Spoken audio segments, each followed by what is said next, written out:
kind of things that Marcus Aurelius writes are not meant for publication. Let's think about this a little further. He wrote a book called The Meditations, and it's a book to himself that's not intended to be published. What sort of a man writes a book to himself? What sense does that make? Think about it. The nature of a book is communicating something, and we would think we would communicate it to some reader. But this is not going to be published. It's written to himself.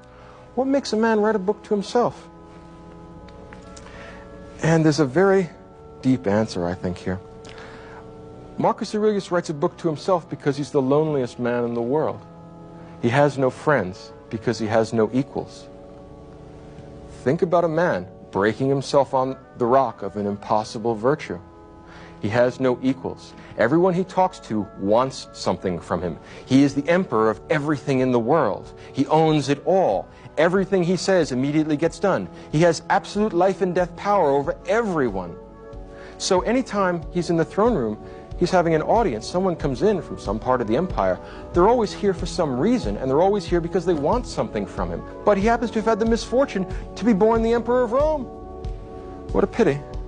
So he has to deal with these self-centered, swinish people all the time, and it's his responsibility to do good for them, to give them justice, to give them both examples of virtue and virtuous laws and virtuous decisions. And the weariness of it gets to him after a while.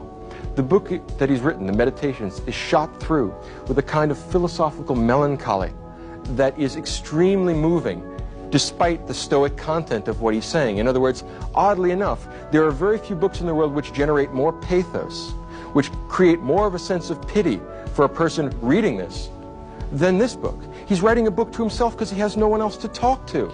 And what kind of things does he write in the book? Moral maxims. I mean, he has 2 or 3 ideas. It's about 100-odd pages, but he says essentially the same thing again and again and again. Why? He has nobody to talk to, so that limits the scope of his conversations.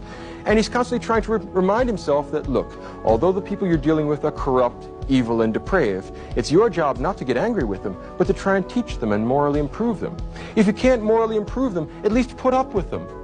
Because the gods have created us social animals, and it is part of the mark, or it is the mark of a philosophical man, that he should return benefits for harm, because those that would harm other people do not live the philosophical life. Those that don't want the ultimate good for themselves and for society do so because they don't know any better. Marcus has not only political power, but wisdom, and in that respect, he's the only example in the Western tradition of any ruler who even remotely approximates Plato's philosopher king.